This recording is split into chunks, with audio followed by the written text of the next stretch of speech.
질문을 올리라고 했잖아. 궁금했던 거. 하나 올라왔다. 잠깐 보자. 자백간주를 내가 설명할게. 그러고 질문해. 자백간주라는 건, 자백이라는 건 기본적으로는 뭐야? 권리자백이라는 것도 있지만 구체적 사실에 관한 자백이지. 그지? 그래서 이 그림을 항상 잊어버리지 말라고 그랬지.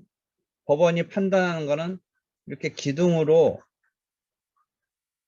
요건사실, 주요사실, 이 사실을 내세운 것을 전제로 해서 법규에 해석 적용을 해서 권리 의무라는 원고 채권자 입장에서 권리고 피고 채무자 입장에서는 의무라는 이런 집이 지어진다. 뭐 이런 개념으로 일단 그때도 우스개로 설명이 내 나름대로는 잘 한 것 같은데 여러분한테는 무슨 설명이 그런 건지 하고 설명에 실패했다고 볼 수도 있는 건데 이러한 하여튼 이런 구체적 사실 기둥에 대해서 크게 두 가지 태도를 보일 수 있지. 반대 당사자는 아니다라고 하는 태도. 이건 이제 증거법에 의한 증거, 증명 이런 것으로 들어간다고 했지. 그렇지? 근데 그렇지? 그래서 구체적 사실에 관해서 이제 자백의 대상 구체적 사실인데 이 사실에 대해서 다투지 않는다라고 자백을 하면 불요증이 된다고 그랬지. 증명할 필요가 없다고 그랬지. 근데 자백 그 자체는 아닌데 그래서 288조 불요증에 가서 조문을 보면 어떻게 표현됐냐면 당사자가 자백한 사실과 물론 이제 현저한 사실은 객관성이 담보됐으니까 증명할 필요가 없는 건데 증명을 필요로 하지 않는다라는 게 불요증에 있는데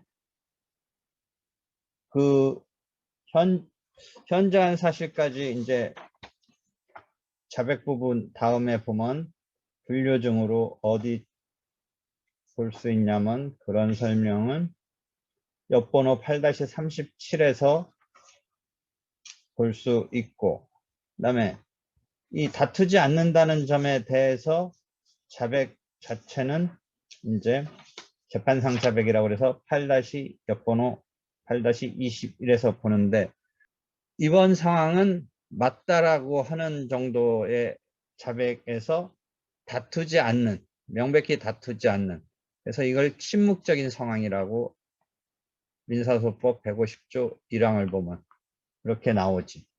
요건 왜 증거법에서 안 나오냐면 저번 때 가이드라인 가르쳐 줬듯이 증거법 이전에 잠깐 변론에서 주장을 펼치는 거와 연결되기 때문에 이렇게 거쳐서 변론의 150조 가서 보면 1항에 침묵적인 상황에 대해서 조문이 배치되어 있지. 그래서 150조를 보면 명백히 다투지 아니한 때라고 이걸 침묵적인 것이지 명백히 다투지 아니할 때 1학기가 지금 1학기고 저번 민사소법 1에서 이런 태도를 소송법에서 어떻게 처리한다고 그랬지? 억울하면 따져야 될 텐데 따지지 않는 것은 이름, 인정하는 거, 자백하는 거로 간주한다. 이런 처리를 한다고 이야기했지. 자기가 그것에 대해서 대들어야 되는데 그렇지 않은 이런 상황을 자백으로 그 자체는 아니지만 간주한다. 라는 것이지. 그치? 그런데 이번에는 이제 그 150조 1항의 자백간주가 이해됐을 거야. 변론에서의 그런 태도를 그렇게 처리한다. 그런데 이번은 사망에 가서 보면 당사자가 기일에 출석하지 않은 경우에 출석하지 않았어. 물론 답변서를 내고 또는 서면을 내고 안 왔으면 이게 어떻게 된다고 그랬지? 148조 그 앞에 조문에 가서 보면 이게 어떻게 처리돼? 그것이 제출되고 법정에 와서 변론을 하면 진술을 하면 진행이 그것에 따라서 되는데 기일에 출석하지 않았기 때문에 출석하지 않았기 때문에 이 경우에도 간주라는 용어 사용에 의해서 그렇지만 그런 서면을 제출해 놓고 안 왔기 때문에 진술로 어떻게 할 거냐 해서 법은 간주시켜준다라는 테크닉을 쓴다. 뭐 그 전후 배경 이런 거는 지난 학기에 설명을 했어. 그래서 사망이 그런 경우에 있어서 빼놓고 진술로 간주되는 경우를 빼놓고 그런 경우가 아니라면 답변서 같은 거 서면도 안 내고 즉 준비 서면이지 이런 준비 서면도 안 내고 안 왔으니까 이 경우도 일환과 마찬가지 아니냐라고 해서 변론기일에 출석하지 않은 경우에는 1항의 규정을 준용한다. 이렇게 되어 있지. 응? 되겠지? 그러면 8-35에서 자백간주가 성립하는 경우 중에 두 번째, 즉 8-34는 곧바로 150조 1항을 설명한 거고 8-35는 지금 기일에 출석하지 않은 경우를 설명한 거야. 이해되겠지? 그래서 지금 첫 번째 질문은 어떠한 전제 상황에서 적용되는지 궁금합니다. 이렇게 됐지. 그렇지? 그렇잖아? 어? 그런데 지금 그 다음 질문이 이어질 거라고 보는데 내려가 볼게.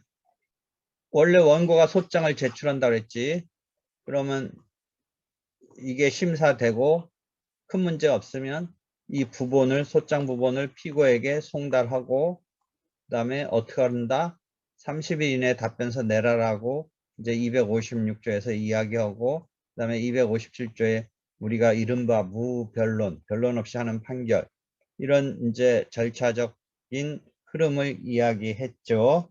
그래서 이거는 다시 조문이 이제 248조 이하에서 이제 1심 소송 절차에서 총론적인 조문이 끝나고 248조부터 제2편 제1심의 소송 절차에 관해서 쭉 248조 등에서 하다가 이제 256조에 답변서를 30일 이내에 이제 내야 된다라고 했죠. 억울하면 내야 되죠. 계속 소송의 시스템 뭐예요? 억울하면 되돌려야 되는데 답변서를 30일이라는 물론 이 30일이라는 기간이 어떻게 보면 짧을 수도 있지만 하여튼 그래서 과거에 이 규정을 만들 때 30일이 적절하냐 짧지 않느냐의 논의는 있었지만 현재 30일 이내에 답변서를 내라라고 되어 있는데 안 냈다는 것은 억울하면 되돌려야 되는데 반박을 해야 되는데 안 냈으니까 어떻게 돼요? 원고가 소장에 아까 말한 기둥 같은 걸 써서 법원이 법규를 해석 적용해서 자기 권리를 이제 인정받기 위해서 이런 기둥을 내세우는 주장을 했는데 안 냈으니까 요 1이라는 주장, 2라는 주장, 3이라는 주장, 4라는 개개의 구체적 사실에 관한 주장을 어떻게 한다? 여기서 자백처럼 간주된 것으로 보니까 자백 그 자체는 아니면 간주된 것으로 보니까 요 1, 2, 3, 4가 어떻게 됐어요?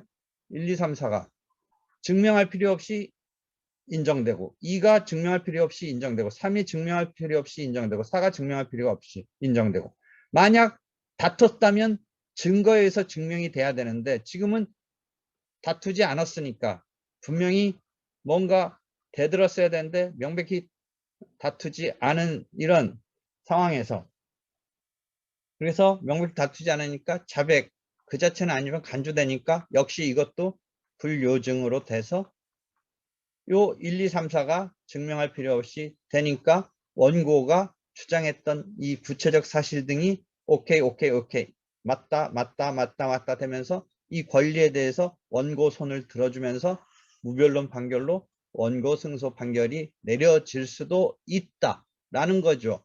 이꼴 무조건 원고 승소 판결은 아니지만 이런 과정을 거쳐서 원고가 기둥을 차분히 이 권리를 인정받기 위한 기둥을 내세웠고 그 다음에 답변서가 안 나왔으니까 이렇게 되는데 원고가 자체가 기둥을 부실하게 세워놨으면 1번 정도는 자백간주로 처리되지만 2, 3, 4는 예컨대 내세우지 않았다면 요 2, 3, 4라는 사실에 대해서 자백으로 간주될 수 있는 요게 주어지지 않으니까 그렇더라도 원고 승소 판결로 갈 수는 없죠. 지금 이야기는 원고가 차분히 그 자기 주장을 뒷받침하는 그 요건 사실에 해당하는 사실을 차분히 주장해 놓고 피고의 반박이 없으니까 자백 간주가 되면서 원고 승소 판결로 변론조차 없이. 변론을 한다는 건 뭐예요? 기본적으로 변론이라는 건 원피고를 법관 앞에서 다툼의 장소 이렇게 이해하면 되죠. 공개된 법정에서 우리가 심리의 원칙에 따라서 다툼의 장소라고 이해하면 되는데, 이런 다툼을 벌릴 필요가 없게 됐다고 세팅을 해 놓은 거죠, 법이. 변론을 펼칠 필요가 없죠. 답변서를 안 냈으니까. 그래서 변론 없이 이런 거가 되죠. 그래서 다시 질문 봅시다. 구체적으로 다투는 취지의 답변서를 제출하고, 답변서를 제출을 했으면 일단은 어떻게 돼요? 답변서가 출석하지 않았어도 148조 1항에 따라서 진술 간주되므로. 그렇죠. 그러면 어떻게 되겠어요? 원고가 법관이 있고, 만약 합의 보면 3명의 법관이 있고, 원고가 소장을 제출했고, 피고가 답변서를 지금은 제출했어요. 제출했다고 한다면. 제출했으니까. 근데 이제 처음 법정에 이렇게 해서 원고 출석을 했는데 지금 피고가 출석하지 않았죠. 그러면 어떻게 된다고 1학기에 우리가 1학기가 아니라 지난 학기에 했어요. 그런 거. 변론에 가서 보면 피고 불출석에 대해서 어떻게 돼요? 기일의 해태라고 그래서 옆번호 7-57 가봐요. 옆번호 7-57. 여기 하면 지난 학기 건데, 결석한 피고가 답변서 등에 원고 주장 사실을 인정한다고 적혀 있는 특수한 경우고, 그러한 이제 답변서는 이제 굳이 답변서라고 우리가 부르지만 원고의 소장, 피고의 답변서는 결국 준비 서면이라고 할 수 있죠. 첫 번째. 이렇게 됐을 때 지금 질문대로 답변서를 내고 않았으면 이게 진술간주가 되는 거죠. 그렇죠? 그렇죠? 이게 진술간주인데, 문제를 내가 하나 삼은 것은 이 답변서가 의미가 있는 건 뭐예요? 출석은 하지 않았지만 대드는 내용이 적혀 있다는 건데, 문제는 대드는 내용이 아니라 인정하는 류의 내용이 담긴 답변서를 내고 않았으면 하는 게 7-57의 옆번호 박스고, 이건 내가 되게 강조하는, 딴 교과서와는 달리 통설과 달리 이것에 대해서 진술한 것으로 보면서 재판상 자백 이렇게 보는데, 나는 이 경우에 재판상 자백으로 보지 않고 자백 간주로 보는 이런 거가 1학기에 한번 설명됐어요. 내 개인적인 강조점이기 때문에 여러분한테 뭐 강요하지는 않는데, 그냥 일반적으로 본다면 일반적인 통설은 뭐예요? 통설의 입장에서는 요게 진술로 간주되니까, 여기에 담긴 내용이 진술로 간주되니까, 인정하는 내용이 담겼으니까 진술돼서 자백 이렇게 됐다라고 본다라는 거죠. 그러니까 다시 질문 봅시다. 150조 상황은 적용되지 않는데, 그렇다면 다음 경우들에서 150 상황이 적용되는지 여쭤보고 싶습니다. 어떻게 된다라는 거예요. 일단 답변서를 제출했으니까 적용되지 않는데, 요 1번이 지금 아까 가르쳐준 그 부분이고, 내가 다른 교수님들하고 다른 교과서하고 틀리다는 거 아니에요. 2-7-57에 대해서 써여 있잖아요. 그죠? 그 다음에 답변서를 제출하지 않고 불출석한 경우에는 어떻게 되느냐.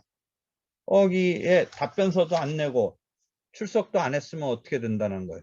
답변서도 안 내고 출석도 안 했으면, 답변서를 안 냈으니까 혹시 상황적으로 원고 승소의 무변론 판결이 할 가능성에 대해서 아까 말한 대로 무조건은 아니지만 혹시 원고 승소의 무변론 판결로 갈 가능성도 배제할 수는 없는데, 만약 그렇지 않고 법원이 어떻게 해준다? 변론을 열 수도 있죠. 무변론으로 원고 손을 들어주는 게 아니라 변론을 열 수도 있다라는 거죠.